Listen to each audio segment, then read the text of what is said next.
Bapak Ibu, kami menghadirkan Bapak Ibu serta saudara-saudara semuanya adalah dalam rangka menyampaikan hasil kerja-kerja kami sejak di Januari sampai di November.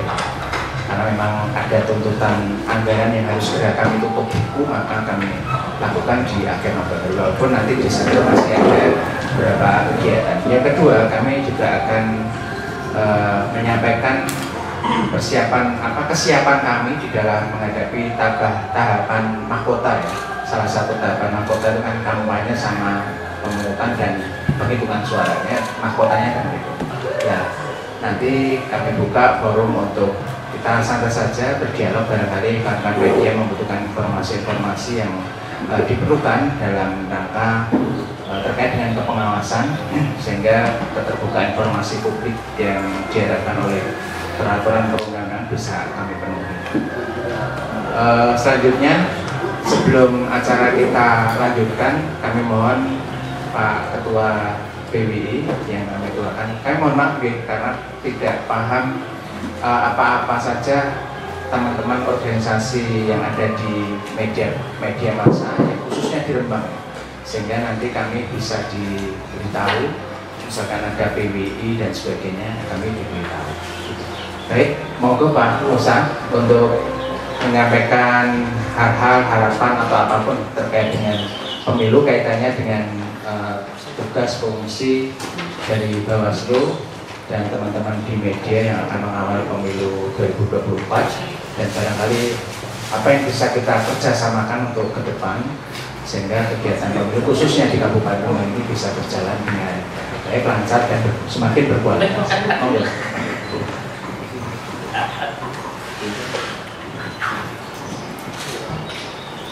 Assalamualaikum warahmatullahi wabarakatuh. Waalaikumsalam warahmatullahi wabarakatuh. Yang saya hormati Mas Toto selaku Ketua Bawaslu beserta jajaran.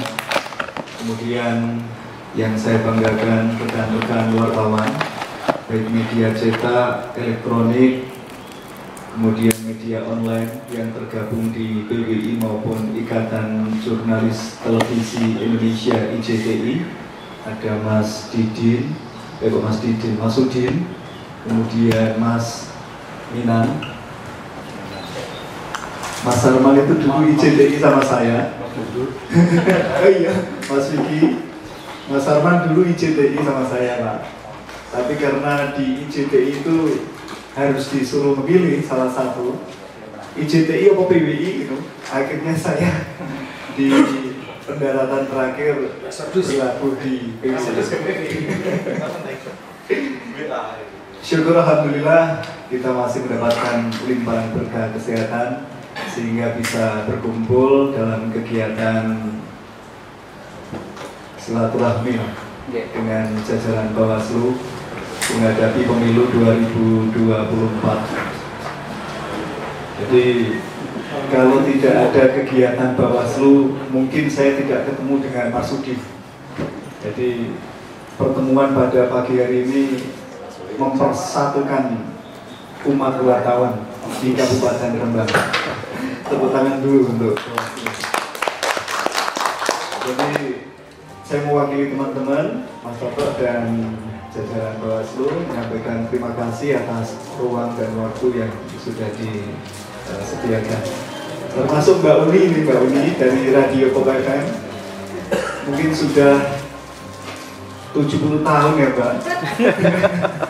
Tidak pernah ketemu, akhirnya di kegiatan Bawaslu bisa berjumpa. Termasuk Pak mantan Inggi ini sudah 54 tahun.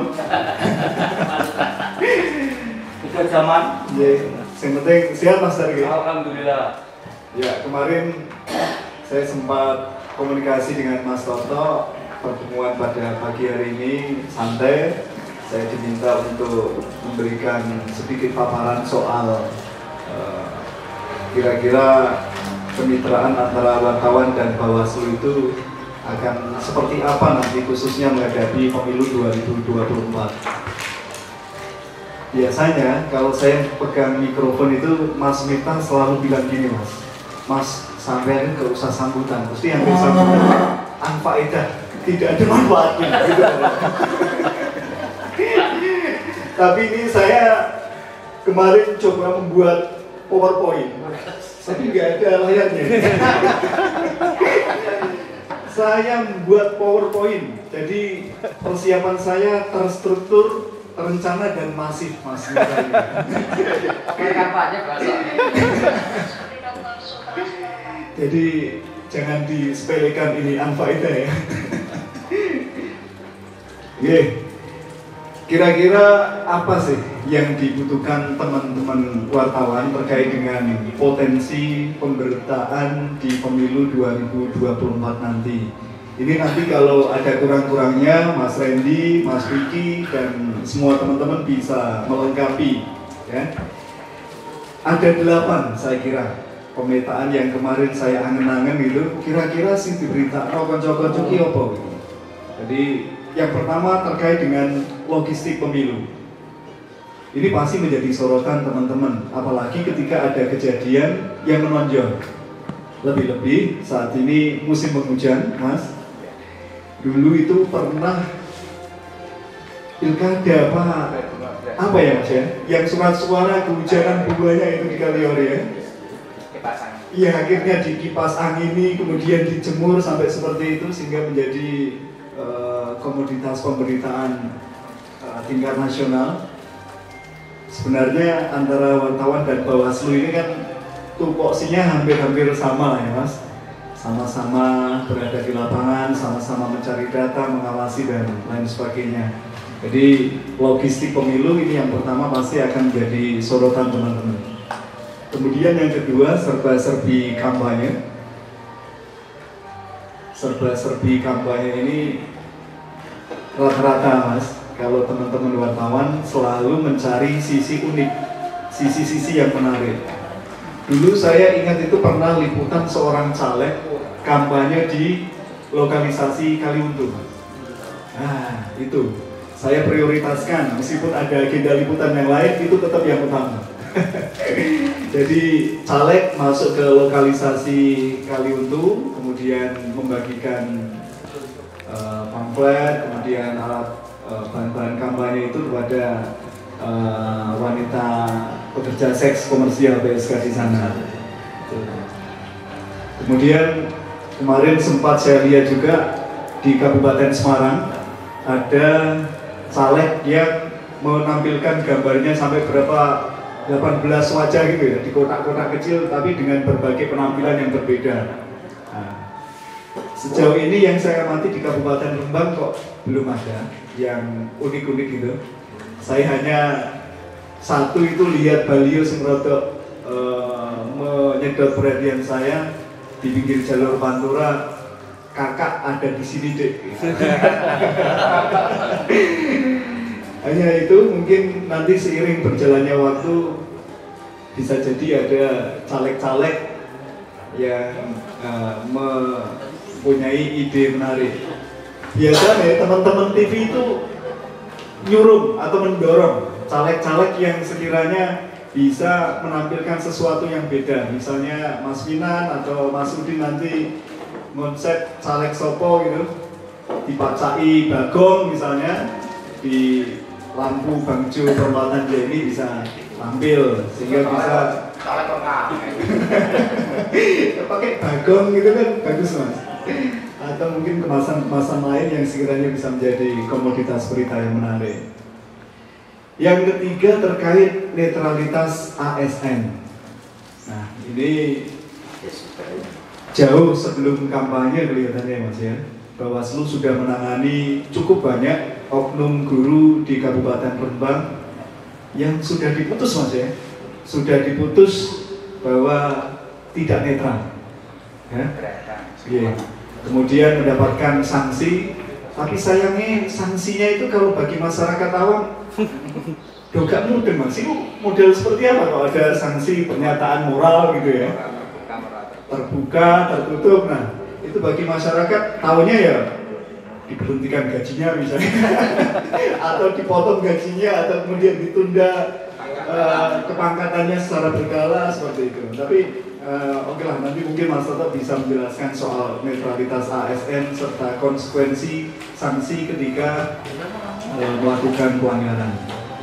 sebenarnya tidak hanya netralitas ASN saja, netralitas media ini juga menjadi salah satu tolok ukur kita untuk sama-sama introspeksi apakah media saya ini sudah pada garis netral gitu ya. Nah, ini kalau Mas Miftah, Mas Asmui mungkin tidak akan berani toleh nolan-nolan ya. Tapi kalau media-media yang lain mungkin agak sedikit tergoda oleh tawaran-tawaran besar.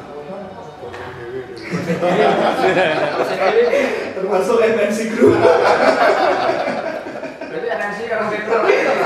MNC Metro itu, saya hanya sedikit cerita dengan pengalaman saya sendiri ya. Pokoknya kalau ada tugas mesti ono dalam kurung wajib gitu. Itu wajib, meskipun hanya kegiatan fogging rindu itu ya mau nggak mau harus tetap hadir gitu. Tapi mudah-mudahan saja selama masa kampanye ini saya tidak berada dalam kondisi tertekan, tapi bisa berjalan sesuai dengan angan-angan saya. Tidak sampai ada kegiatan-kegiatan liputan yang mewajibkan saya harus hadir, karena kadang-kala rasa itu tetap rasa ewo-ewo tetap ada. Ya. Selanjutnya daftar pemilih. Berita tentang daftar pemilih yang saya amati belakangan ini itu memang cenderung menurun ya. Mungkin saja intensitasnya berkurang karena pemilih kita kan selalu diupdate kualitasnya setiap saat. Kalau dulu pas awal-awal itu sering kali misalnya ada pemilih gangguan jiwa, ternyata masih masuk DBT. Kemudian pemilih ganda dan lain sebagainya. Kita sebagai warga Rembang maupun wartawan yang bertugas di Kabupaten Rembang tampaknya boleh sedikit berbangga hati gitu ya. Meskipun Rembang itu kota kecil, tetapi banyak sekali tokoh-tokoh capres, cawapres yang meluangkan waktu datang ke sini. Mulai dari Pak Ganjar itu sudah sering, kemudian Pak Prabowo beberapa kali, Pak Anies, iya, siapa lagi cawapresnya? Pak Mahfud sudah beberapa kali, kemudian Pak, kalau Gibran belum ya? Gibran belum. Fotonya sudah Pak. Foto sudah? Ya, di jalan-jalan. Tak kira Pak ini parah nih, di dekat lawangnya. Terus yang satu Pak Caimin beberapa kali juga sudah. Mas Arom, selamat datang. Kok ngepasi aku ngomong Caimin? Apa kerumus kan jawab menak? Bukan pas materi Caimin. Ya. Siap Haji. Oke, selanjutnya terkait dengan politik uang. Ini menarik, Mas. Nanti mungkin bisa disampaikan kepada rekan-rekan. Kira-kira politik uang dari sisi regulasi aturan di pemilu 2024 itu nanti seperti apa? Apakah bagi barang dengan nilai tertentu itu nanti dilarang, yang boleh gimana, yang enggak seperti apa? Yang boleh uang, boleh. Uang boleh ya? Barang. Barang itu uang boleh. Selanjutnya terkait dengan penghitungan suara. Penghitungan suara biasanya kalau teman-teman pada hari H ketika jam penghitungan suara, Mas, itu yang diprioritaskan adalah sentral TPS yang berkaitan atau ada sisi-sisi psikologis dengan calon. Misalnya katakanlah di TPS-nya Pak Bupati, Pak Hafid, yang notabene beliau dari P3, itu kira-kira hasil perolehannya seperti apa? Itu selalu dipantau. Kemudian di TPS-nya Gus Hanis maupun tokoh-tokoh yang lain. Yang ke-8 terkait dengan pelanggaran peserta pemilu. Ini masa kampanye sudah bergulir sejak tanggal 28 November kemarin. Sampai hari ini belum ada, Mas, ya, pelanggarannya yang masuk secara resmi dan kemudian di Kampanye urung kok pelanggaran. Loh, kampanye kan sudah. Kampanye tanggal 28 November. Kampanye, Mas. Sudah kampanye, tapi mungkin masih ngirit-ngirit sih. Masih malu-malu. Apakah dari sekarang ini ada caleg? Mantan caleg. Mantan caleg ada. Senior Panwas juga ada, Pak. Semua ini Senior Panwas. Coro di Panwas sudah sebagai Dewan Suro atau Dewan Pakar. Ya, selanjutnya terkait dengan bentuk kerjasama wartawan dan Bawaslu. Wartawan itu, Mas, ya, saya kira ada beberapa hal. Yang pertama adalah update berita itu biasanya cepet-cepetan, cepat tapi insya Allah kalau bisa ya benar, gitu ya. Yang kedua rilis pelanggaran. Yang ketiga pengawasan partisipatif. Ini kalau saya kaitkan dengan pelaksanaan pemilu 2024. Update berita. Saya kira kalau Bawaslu itu selama ini cukup bagus dalam hal menyiapkan data-datanya. Kemudian dari sisi kemudahan konfirmasi, saya pikir Mas Toto beserta jajaran juga bisa melayani dengan baik. Meskipun mungkin wartawan siji takon, wartawan loro takon, ketiga dan seterusnya tanya, tapi masih dengan sabar dilayani. Pokoknya khususnya untuk Mas ya. Nanti kalau menjelang tahapan-tahapan penting pemilu itu semakin sering teman-teman wartawan mengkonfirmasi.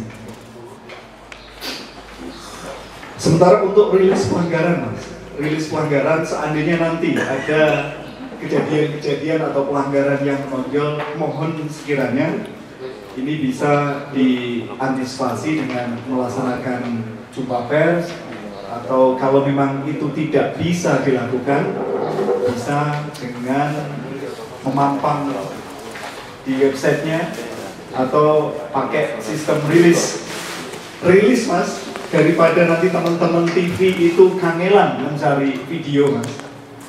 Yang dibutuhkan biasanya kan video atau pernyataan dari Ketua Bawaslu atau jajaran. Kalau media radio itu biasanya audio, voice note, pesan suara WA itu bisa. Kemudian koran, online, radio juga dilengkapi dengan foto, mungkin ada foto. Sementara untuk teman-teman TV bisa disiasati dengan Mas Toto mungkin menyampaikan pernyataan via WA gitu, pakai video dengan durasi mungkin menyesuaikan, insya Allah tidak terlalu merepotkan. Ya. Selanjutnya pengawasan partisipatif, Mas. Nanti mungkin bisa dirancang kegiatan-kegiatan bersama, Mas Tato, sehingga kebersamaan antara teman-teman wartawan dan Bawaslu ini tidak hanya berjalan pada hari ini atau besok, tetapi bisa berlangsung sampai pemilu ini selesai dan seterusnya. Langkah-langkah, alangkah baiknya nanti bisa dibentuk WA Group wartawan dan Bawaslu. Kemudian nanti ada percepatan ketika ada peristiwa-peristiwa menonjol. Dan yang jelas Mas Toto itu HP-nya selalu on call 24 jam. Karena kalau ada kejadian yang menarik pasti teman-teman wartawan akan mengkonfirmasi. Saya kira itu Mas Toto yang bisa saya sampaikan dan teman-teman semua nanti mungkin bisa disambung melalui forum diskusi. Terima kasih sekali lagi, kurang lebihnya mohon maaf. Wassalamualaikum warahmatullahi wabarakatuh. Waalaikumsalam warahmatullahi wabarakatuh. Assalamualaikum warahmatullahi wabarakatuh. Yang saya hormati Pak Ketua, teman-teman serta Mas Musa dari BWI serta Bapak Ibu teman-teman media yang saya banggakan.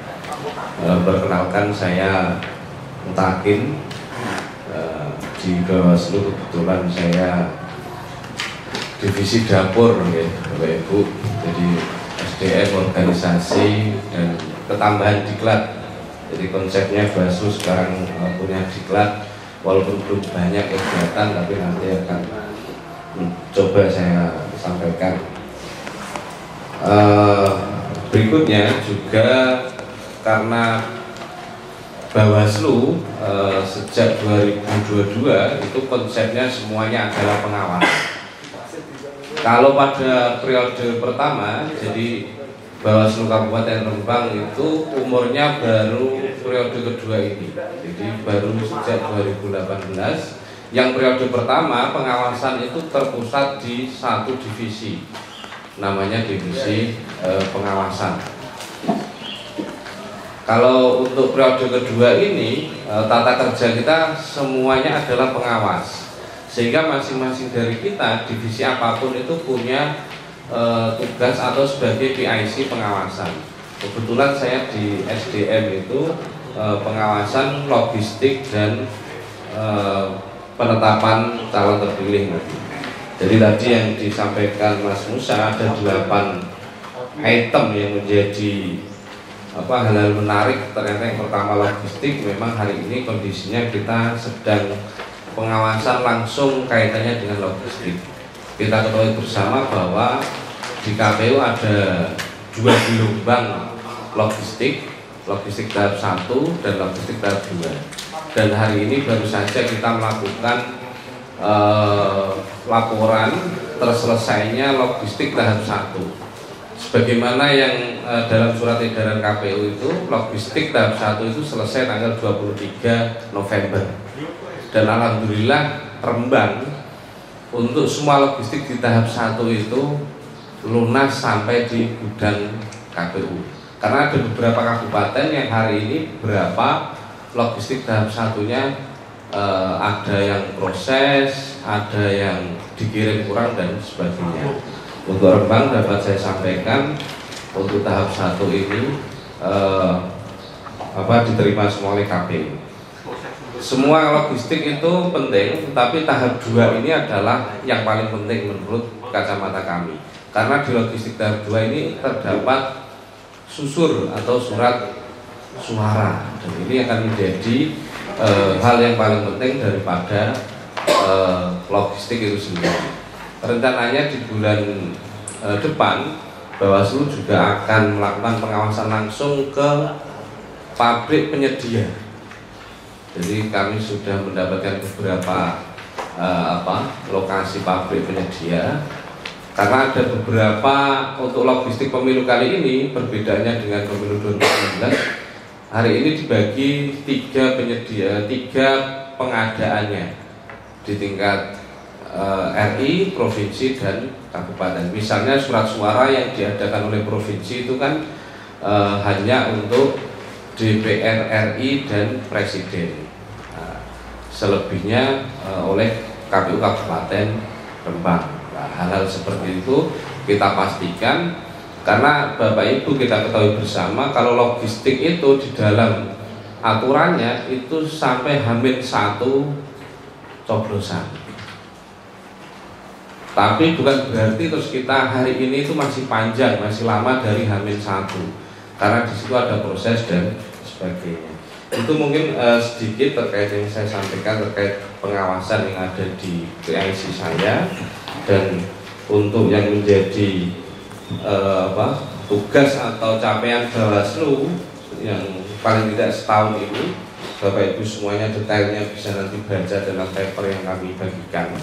Karena memang divisi yang saya mampu ini divisi dapur ya, divisi rumah tangga. Jadi berapa hari ini kita mempunyai 467 personal pengawas mulai tingkat kabupaten sampai desa. Karena perlu Bapak Ibu ketahui bahwa sekretariat kami itu juga pengawas. Dia juga menerima surat tugas sebagai pengawas. Jadi pengawas itu tidak hanya kalau Bawaslu 5 orang, sekretariat kami juga pengawas. Panwascam juga dilengkapi dengan sekretariat. Itu sampai hari ini itu 467. Di bulan depan kita akan merekrut pengawas TPS. Kurang lebih antara akhir minggu keempat lah, minggu keempat Desember kita mulai sosialisasikan, dan pelantikannya nanti di tanggal 21 Januari. Sehingga tanggal 21 Januari keluarga pengawas kita bertambah 2.201 orang. karena 1 orang di TPS. Yang sudah bisa kami pastikan perbedaannya pengawas TPS dulu dengan sekarang adalah usia. Karena sebagaimana Perpu 1 yang sudah menjadi Undang-Undang 7 2023, syarat pengawas TPS turun dari 25 menjadi 21. Itu perbedaan yang ada. Jadi nanti kalau H-23 hari, jumlah pengawas kita di Kabupaten Rembang itu 2.668 seluruhnya. 2.668. Dengan tersedianya sumber daya manusia pengawas kita sebanyak itu, tentu belum cukup untuk melakukan kerja-kerja pengawasan. Teman-teman media tentu menjadi pilar yang penting dalam rangka kerja bareng dengan kita dalam pengawasan tahapan kali ini. Bapak Ibu semuanya, sebagaimana kita ketahui bahwa di kesekretariat kami baik kabupaten maupun kecamatan masih ada unsur ASN-nya. Tapi kami pastikan teman-teman ASN yang mensupport kami di kabupaten maupun kecamatan juga mengikuti jiwa dan ritme pengawas, sehingga ya teman-teman ASN yang ikut gabung ke sekretariat kami banyak yang seneng karena sekaligus netralitasnya mudah terjaga, menjaganya mudah daripada tidak gabung dengan pengawas. Di kami sebagaimana slide bisa sendirian semua baca, kita hari ini perbedaannya, kalau dulu divisi itu ada 5, Pak Ketua itu dulu masih divisi. Kalau sekarang kita Perbaslu 3 itu divisi hanya ada 4. Pak Ketua sebagai tidak mengaku divisi. Selain divisi kita juga punya Korwil atau koordinator wilayah. Jadi 1 orang ada yang 3 sampai 4 kecamatan. Tetapi Bapak Ibu pada prinsipnya divisi dan pembagian divisi dan wilayah ini hanya untuk mengkoordinasikan. Jadi tidak harus misalnya saya Korwil Kragan, Sluke, Sarang, tidak hanya saya di 3 kecamatan itu hanya untuk mengkoordinasikan. Di tingkat kecamatan juga ada divisi. Terus tadi ada SDM, organisasi, dan diklat. Ini adalah hal yang baru di Bawaslu Kabupaten Rembang, di Bawaslu seluruh Indonesia. Bahkan di tingkat RI dan provinsi itu masih tahap melengkapi kaitannya dengan unit diklat ini, sehingga banyak kegiatan yang masih dikaitkan dalam rangkaian diklat tersebut. Setidaknya sampai bulan November ini kita telah 5 kali melakukan pelatihan atau BIMTEK, 5 kali rapat kerja, 3 kali konsolidasi, dan 16 kali rapat koordinasi. Sehingga bentuk BIMTEK-nya sebagaimana divisi diklat itu yang melekat di divisi SDM masih seputar itu. Akan tetapi Bapak Ibu pada bulan depan Bawaslu Kabupaten Rembang akan melakukan diklat yang judulnya adalah pelatihan saksi parpol atau tim kampanye. Konsep awalnya sih saksi parpol, tetapi kalau kita lakukan di bulan Desember, belum tentu semua peserta pemilu ini menyiapkan saksi parpol. Di 2019 Bawaslu membintek saksi parpol sampai tingkat TPS. 1 TPS-nya kalau nggak salah 1 atau 2 orang Pak ya? 2 per TPS 2. Sehingga kalau misalnya hari ini Rembang 2.201 saksi TPS kali 2 4.000, itu partai ternyata belum siap hari ini. Sehingga se-Jawa Tengah diambil kebijakan seperti TOT modelnya. Jadi kita akan membintek saksi peserta pemilu itu di tingkat kabupaten. Nah, kalau di tingkat kabupaten ya pasti ada lah. Sehingga dalam kegiatan itu pelatihan saksi parpol atau tim kampanye. satu peserta pemilu itu 3 orang kita minta untuk mengirimkan, baik partai politik, jadi ada 18, kalau di Rembang ada 16 ya. Nah, terus DPD ada 11, itu setiap DPD juga kita minta 3 saksi atau tim kampanye serta paslon. Jadi kalau kita total 3 kali 18, 3 kali 11 dan 3 kali 3. Itu nanti di bulan Desember dari Diklat akan mengadakan itu 3 hari 2 malam nanti tagnya kita lakukan itu. Itu yang terakhir saya sampaikan, karena Bawaslu harapannya menjadi lembaga yang informatif, jadi tidak ada yang kita tutup-tutupi semuanya. Di 2023 ini anggaran Bawaslu dari DIPA APBN tahun anggaran 2023 sebesar 13.700 sekian juta. Sampai bulan Oktober kemarin kita catatkan penyerapannya 72,45%. Jadi November Desember ini ya masih sisa 27%. Kita maksimalkan yang efektif, karena asas dalam penyelenggaraan pemilu kan salah satunya itu, tidak hanya mengejar serapan tapi efektivitasnya juga kita lihat. Terus walaupun ini soal pemilu, juga kami informasikan bahwa untuk pemilihan kepala daerah di 2024 Bawaslu juga telah menandatangani MPHD dengan Kabupaten Rembang. Karena memang untuk pemilihan tahun depan itu sangat berbeda dengan dulu-dulu. Kalau ke depan 2024 itu sistem anggarannya adalah sharing dari APBD provinsi dan kabupaten.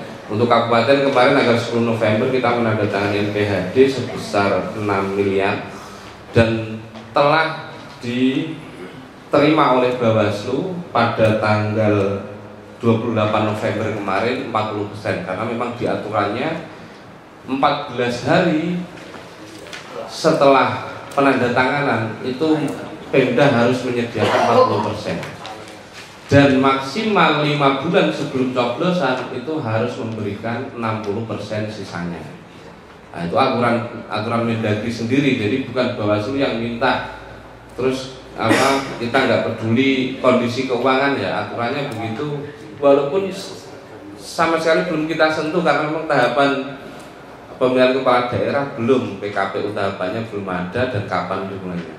Tetapi karena aturannya memang 14 hari sejak penandatanganan PHD, ya kita terima 40%, kemarin 2,4 miliar.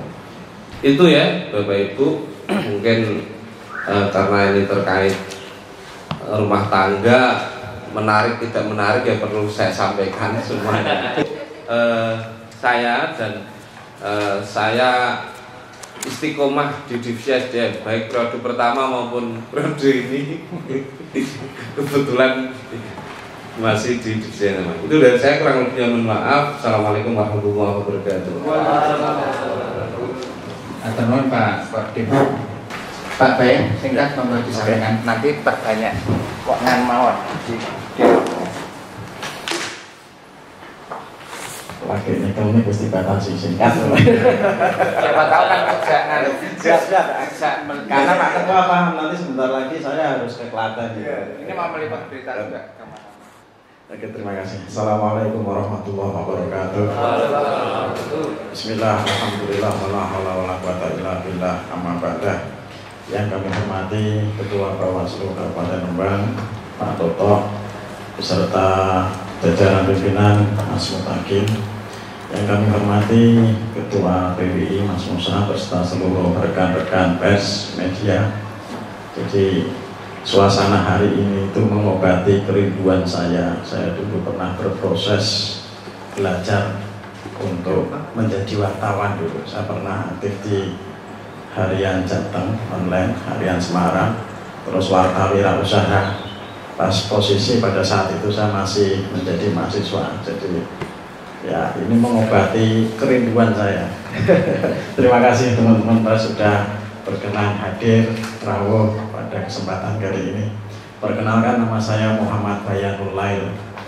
Pada kesempatan kali ini saya memegang amanah sebagai Divisi Pencegahan, Partisipasi Masyarakat dan Humas.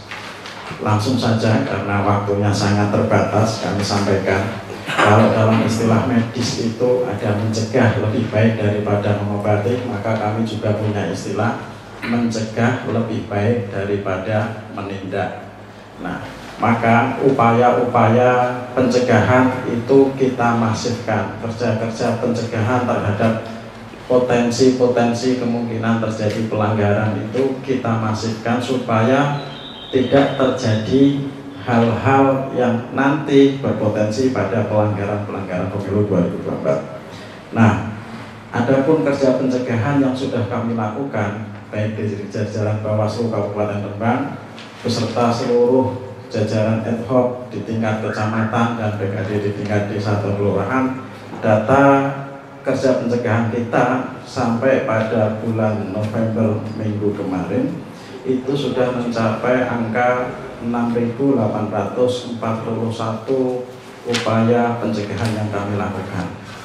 Hal itu berdampak sangat signifikan sehingga posisi Kabupaten Rembang sampai dengan saat ini kaitannya dengan tahapan pemilu 2024 cukup kondusif.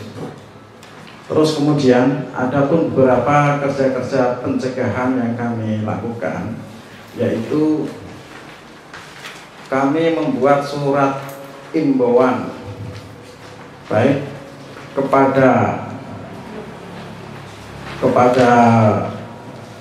TNI, Polri, kemudian imbauan kepada KPU, imbauan kepada yang berkaitan dengan netralitas ASN, ya.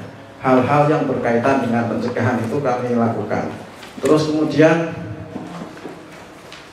yang kami lakukan lagi adalah identifikasi kerawanan potensi pelanggaran. Terus kemudian kami juga selain itu melakukan kegiatan-kegiatan karena kami memahami bahwa jumlah kami di Bawaslu, terus kemudian ditambah lagi Panwascam, jadi alumni sekolah kader pengawas partisipatif di halaman 9 itu ada tahun 2019, terus kemudian tahun 2020, 2021, terus kemudian kemarin juga kami melakukan soswatif, sosialisasi pengawasan partisipatif yang diikuti mulai dari perwakilan organisasi kemasyarakatan, organisasi kepemudaan, ya, semuanya hadir dan semuanya berkomitmen untuk berpartisipasi dalam pengawasan partisipatif. Terus kemudian juga kepada kelompok disabilitas, terus kemudian kelompok masyarakat berbasis gender, ya. Jadi semua kami libatkan dalam proses pengawasan partisipatif, ya, guna mewujudkan proses pemilu dan menghindarkan pelanggaran-pelanggaran yang kemungkinan akan terjadi. Nah, kami juga telah memberikan, ya selain tadi, kami juga telah memberikan beberapa imbauan kaitannya dengan netralitas ASN di beberapa tempat. Kemarin kami mengirimkan standing banner ke 7 instansi kaitannya dengan menjaga netralitas ASN. Terus kemudian yang juga berisi tentang menghindari politisasi sara, terus kemudian menghindari berbagai macam bentuk money politik, kampanye hitam dan kampanye negatif. Itu mungkin uraian singkat dari divisi kami yang kami sampaikan. Selebihnya nanti kita bisa sambung dengan dialog, tanya jawab. Saya serahkan, saya kembalikan kepada ketua. Terima kasih. Assalamualaikum warahmatullahi wabarakatuh.